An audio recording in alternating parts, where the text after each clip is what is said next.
Buenas tardes a todos, a todas. Me llamo María Dolores García de Lucas, habitualmente me llaman Lola.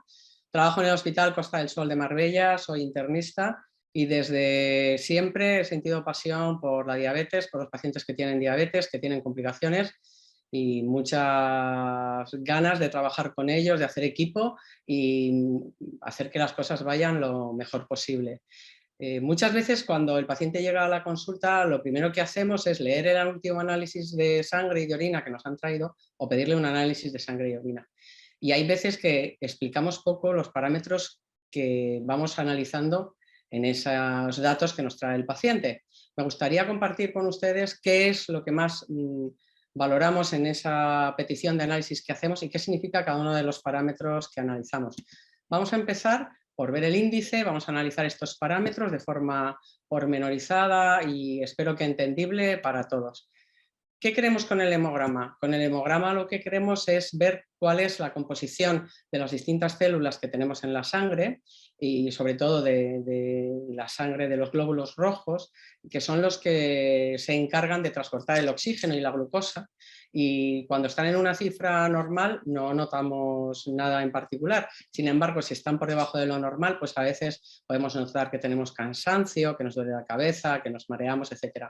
Entonces, en este análisis inicial, hemograma, lo que miramos es la cifra de glóbulos rojos que tienen una proteína en su interior que se llama hemoglobina y que deben de estar normalmente en un valor comprendido entre 11,6 y 16,6 gramos de hemoglobina. Vemos los glóbulos blancos, que son las células de las defensas, y vemos las plaquetas que van a intervenir en la coagulación de la sangre. ¿Qué nos llama la atención? Pues si el análisis está bien, ya está. Si los glóbulos rojos están por debajo de los valores normales, lo calificamos de anemia, que puede ser de distinta intensidad y puede estar relacionada con la falta de hierro o con una falta de vitamina en la sangre, como la vitamina B, el ácido fólico, o puede estar relacionada con alguna enfermedad crónica.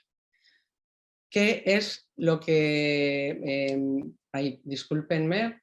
La siguiente diapositiva es valorar la glucosa en sangre. ¿Qué es la glucosa? La glucosa es nuestra principal fuente de alimentación junto con el oxígeno y es un azúcar que circula en la sangre. La insulina que es una hormona que produce el páncreas, va a ser la que regule el valor de la glucosa para que esté dentro de los parámetros normales de funcionamiento del cuerpo. Cuando la glucosa está por encima de lo normal, decimos que el paciente tiene diabetes. ¿Y qué son los valores normales? Los valores normales en ayunas son entre 70 y 100 miligramos.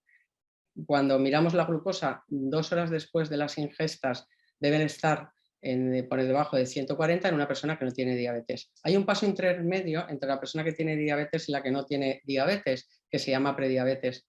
Esto significa que una persona tiene la glucosa entre 100 y 125 en ayunas y si la miráramos después de 2 horas de las ingestas estaría por encima de 140. ¿Y cuándo decimos que esa persona tiene diabetes? Si el varón en ayunas está por encima de 126 miligramos de decilitro y si 2 horas después está por encima de 200. Es decir, que ya tenemos definido qué significa tener diabetes. Es tener en ayunas un valor de glucosa por encima de 126. ¿Y qué es lo que miramos? ¿Qué otros parámetros miramos en los análisis en un paciente que tiene diabetes o en una paciente? Bueno, pues vamos a mirar un parámetro que se llama hemoglobina glicosilada. ¿Qué es la hemoglobina glicosilada? Pues es la glucosa que en sangre está unida a la hemoglobina, que es su transportador. Este valor de glucosa unido a la hemoglobina debe ser inferior al 6% dentro del glóbulo rojo. ¿Cuánto vive un glóbulo rojo? Hasta 120 días. Por eso, cuando medimos la hemoglobina glicosilada, sabemos cómo ha estado el valor medio de glucosa en un paciente que tiene diabetes 3 meses atrás y no se suele pedir con un tiempo inferior a esos 3 meses. En una persona sana, la glucosa en ayunas hemos dicho que está por debajo de 126, una persona que no tiene diabetes, y su hemoglobina glicosilada va a estar por debajo de 5,7 o de 5,4. Cuando tiene prediabetes va a estar el valor de la hemoglobina glicosilada entre 5,7 y 6,4% y en una persona con diabetes por encima de 6,5, que es el valor que se corresponde con una glucemia por encima de 126.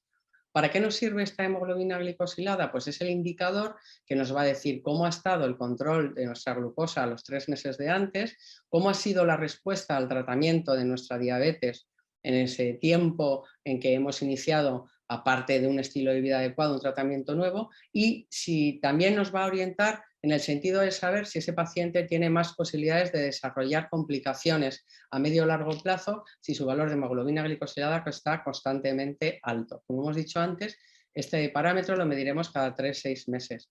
¿Hay una correlación entre el valor de hemoglobina glicosilada y complicaciones? Sí. Si la hemoglobina en general está por debajo de 7, es muy difícil que tengamos complicaciones relacionadas con la diabetes. Si está por encima de 7 y sobre todo por encima de 8, es más probable que tengamos complicaciones como daño en el riñón, daño en los ojos, daño en las piernas, daño en el corazón. ¿Y todos los pacientes con diabetes tienen que tener los mismos valores de hemoglobina glicosilada? No, va a depender, entre otras razones, de la edad, de si tienen o no más enfermedades, de si ese paciente o esa paciente se quieren comprometer más a cuidar su diabetes y por tanto se esmeran en alcanzar los valores de glucosa más adecuados. En la expectativa de vida no es lo mismo una persona muy joven que una persona mayor sana que una persona mayor que tiene otras enfermedades, de si esa persona ha tenido o no algún problema de corazón o un problema de riñón o un problema de riego cerebral. Y esos valores de hemoglobina en general, ¿cómo los adaptamos? Pues seguimos unas indicaciones que cada año dan las distintas sociedades americanas y europeas, la Sociedad Americana de Diabetes y la Sociedad Europea de Diabetes. Así, en una persona que tiene menos de 65 años, que no tiene otras enfermedades graves, el valor de esta hemoglobina glicosilada debe ser inferior a 7. Si se trata de una persona que lleva mucho tiempo de evolución de la diabetes, a lo mejor es más favorable para esa persona que esté entre 7,5 y 8, y si es una persona más mayor dependerá de si tiene más o menos enfermedades asociadas, de su calidad de vida, para que ese valor de hemoglobina esté entre 7,5 y 8,5. ¿Y qué es la hipoglucemia? Pues la hipoglucemia es lo contrario de la hiperglucemia. Si hemos dicho que hiperglucemia es tener el azúcar por encima de 126, hipoglucemia es tenerlo por debajo de 70 miligramos. ¿Y eso siempre tiene síntomas? No siempre, pero si el azúcar está por debajo de 70, que sería una hipoglucemia leve, lo que nos puede pasar es que nos sintamos un poco mareados, que tengamos sudoración, que estemos un poco despistados. Si esa hipoglucemia es más intensa, con una glucosa por debajo de 54, puede tener más síntomas más prominentes de los que he dicho previamente, es decir, una sudoración más intensa, encontrar que tenemos mucha sensación de hambre, que estamos débiles, que de repente nos encontramos torpes, y hablamos de una hipoglucemia severa cuando es necesario que nos ayude una persona a superar esa hipoglucemia, ese valor bajo de glucosa, porque incluso podemos estar un poco alterado nuestro cerebro y no saber exactamente qué es lo que nos está pasando. ¿Qué es lo que tenemos que hacer en todos los casos? Administrar hidratos de carbono. ¿Qué hidratos de carbono? Lo más fácil es administrar azúcar, administrar, si lo tenemos, un sobre de glucosa o administrar una Coca-Cola, porque rápidamente un caramelo masticable vamos a poder ir recuperando esa situación de hipoglucemia. Otra cuestión que miramos en los análisis, cómo funcionan los riñones. Para esto miramos dos parámetros. Por una parte, el filtrado glomerular, que es el proceso por el cual los riñones filtran la sangre y se quedan con lo bueno, podríamos decir, y eliminan lo malo a través de la orina. Y la creatinina es un producto de desecho en la sangre que proviene de los músculos. Esta creatinina va a tener también un valor que vamos a poder decir que es normal, diferente en hombres, mujeres y niños, y analizando estos dos parámetros podemos ver si nuestros riñones funcionan bien.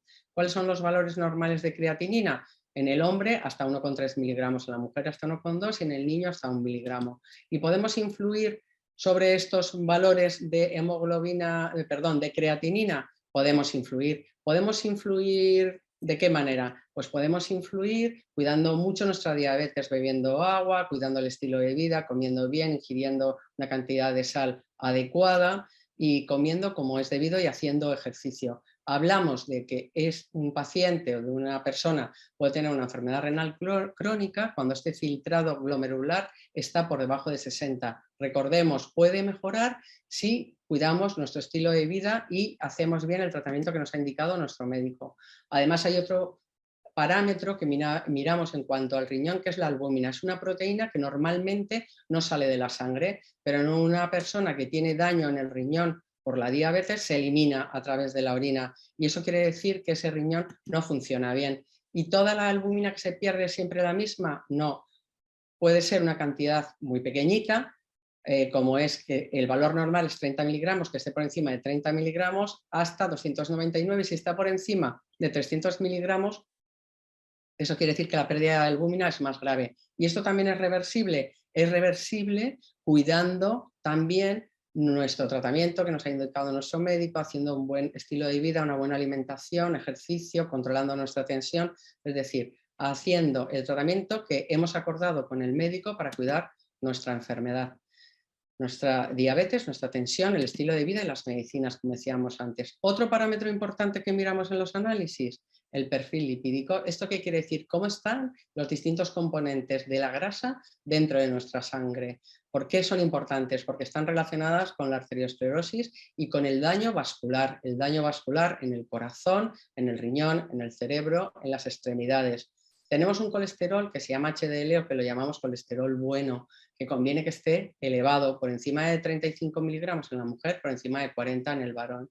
También tenemos un colesterol que llamamos LDL o malo, que ese sin embargo conviene que esté bajo. En los pacientes con diabetes debe estar en un valor inferior a un paciente que no tiene diabetes. ¿Por qué? Porque es más dañino, es más agresivo. Todos los pacientes con diabetes, todas las personas con diabetes conviene que tengan un valor de colesterol malo por debajo de 130 o de 100. Luego hay también otra parte de colesterol que forma parte del malo que se llaman partículas LDL, que son partículas muy chiquititas que habitualmente no medimos en los análisis. Pero sí medimos el colesterol no HDL, que está integrado por un conjunto de partes del colesterol y que conviene que también esté en un valor no por encima de 160, porque eso quiere decir que las distintas partes del colesterol están compensadas y no nos van a hacer daño. Otro parámetro que miramos son los triglicéridos, están más relacionados con lo que comemos. Es, podríamos decir, más la grasa del Michelin, cuando comemos mal, cuando ingerimos muchas grasas. Esos análisis deben estar también por debajo de 150. ¿Y qué podemos hacer para mejorar nuestro perfil lipídico? Un estilo de vida apropiado, cuidar nuestra dieta, hacer nuestro ejercicio, medir nuestra tensión, dar buenas caminatas y tomarnos el tratamiento que nos haya prescrito nuestro médico.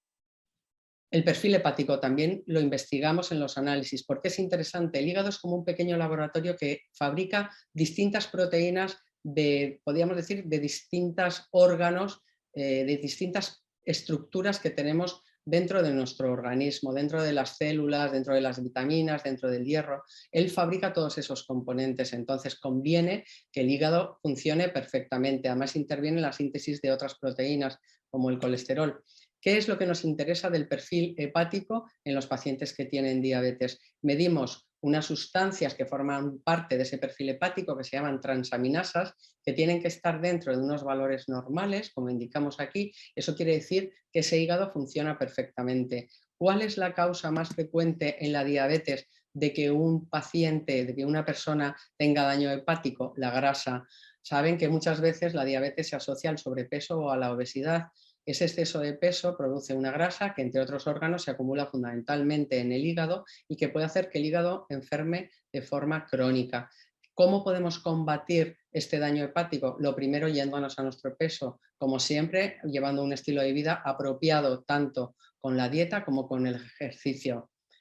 Otra parte de los análisis interesantes es el ácido úrico que generamos nosotros mismos y es la descomposición de unas sustancias que llamamos purinas, que están en algunos alimentos y en algunas bebidas, sobre todo están dentro de las proteínas animales, de origen animal, también del marisco, también dentro de algunas hortalizas, pero tenemos que saber que el ácido úrico sube cuando hacemos una ingesta muy inapropiada, pero también interviene una sustancia que tenemos en una cantidad muy pequeñita en el organismo que se llaman enzimas y que hace que esas enzimas están en una determinada cantidad desde que nacemos y a veces no tenemos capacidad suficiente para eliminar a través de la orina ese ácido úrico y entonces se acumula en el organismo. ¿Y qué es lo que pasa? Pues cuando se acumula nos puede dar dolor de las articulaciones y puede hacer también que enferme nuestro riñón. ¿Cuáles son los valores normales de ácido úrico? También varían dentro de los hombres, las mujeres y los niños, como se recoge en este cuadro. ¿Podemos influir sobre ese valor de ácido úrico? Podemos influir haciendo una dieta apropiada, limitando la ingesta de alcohol para que esté dentro de valores normales. Y por último, otra parte del análisis importante es medir el potasio, que es un mineral que se encuentra en muchos alimentos, de la misma manera que el sodio, que sobre todo está en el agua, y es necesario para el buen funcionamiento del cuerpo. Las personas que tienen diabetes y que tienen una enfermedad renal crónica a veces tienen una cantidad anormalmente alta de potasio dentro de la sangre y se llama hipercalemia, y eso es tóxico para distintos órganos, sobre todo para el corazón, y puede comprometer nuestra salud. De tal manera que debemos de cuidar que el potasio esté dentro de los valores normales. Cuando nuestro médico mira el análisis y nos dice tienes el potasio alto, repasará con nosotros la dieta para que sea apropiada, para que limitemos los alimentos que son ricos en potasio, y a lo mejor en alguna circunstancia, en alguna ocasión, sobre todo en aquellos pacientes que tienen enfermedad renal crónica, convendrá que nos ponga un tratamiento. Bueno, este ha sido un repaso somero de las partes más importantes de los análisis que de forma repetida nos pide nuestro médico de familia o los diferentes especialistas cuando acudimos a consulta, y que hemos tratado de explicar para que nos demos cuenta de lo importante que es que nuestro análisis esté siempre lo más parecido a una persona sana, para que no haya complicaciones a lo largo de nuestra vida relacionadas con la diabetes y con otros factores de riesgo que muchas veces se asocian a esta enfermedad, como son sobre todo la hipertensión, el colesterol elevado y la obesidad. Muchas gracias.